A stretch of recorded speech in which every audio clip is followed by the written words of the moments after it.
Então, para a gente começar de verdade, agora que a gente já fez uma introdução, a gente já pode ir para o tópico 2, que trata da curva do esquecimento. A ideia da curva do esquecimento é a seguinte: desde muito antes de eu nascer ou de você nascer, as pessoas já tinham um desejo de entender mais sobre como funciona o cérebro humano, sobre como funciona a nossa mente.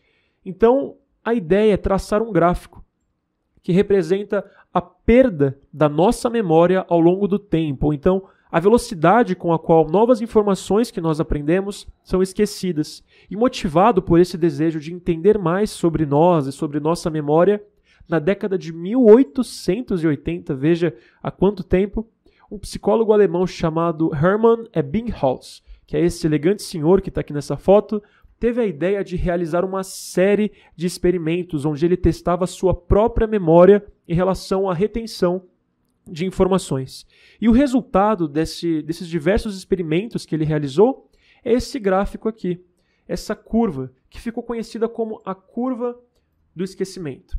Veja que ela retrata a retenção de informações ao longo do tempo. Então, é um gráfico da retenção em função do tempo. Assim que a gente acaba de aprender alguma informação, a retenção está aqui em 100%, e conforme o tempo vai passando, ela vai ficando cada vez menor.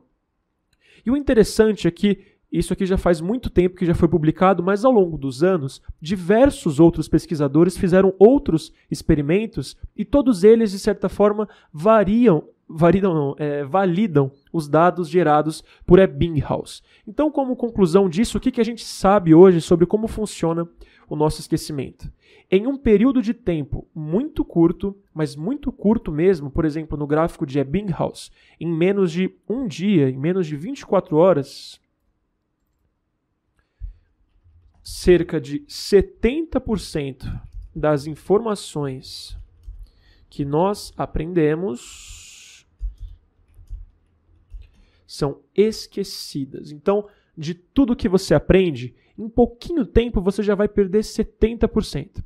A partir de então, quando o gráfico atinge aqui os 30%, você vai continuar perdendo as informações, mas numa taxa menor. Então, os 30% restantes são perdidos ou esquecidos em menor velocidade.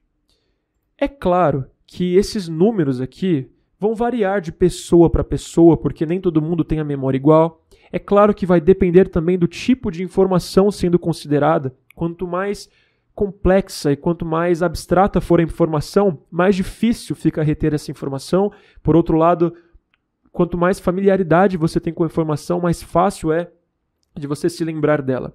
Mas não importa os números no final. O que importa é o seguinte: se nós não fizermos nada a respeito, nós corremos o risco de esquecer de tudo o que estudamos. Escrevi errado aqui. De tudo o que estudamos. Então, uma questão que é central para qualquer pessoa que se preocupe, que esteja tentando aprender alguma coisa, é descobrir uma forma de interromper o esquecimento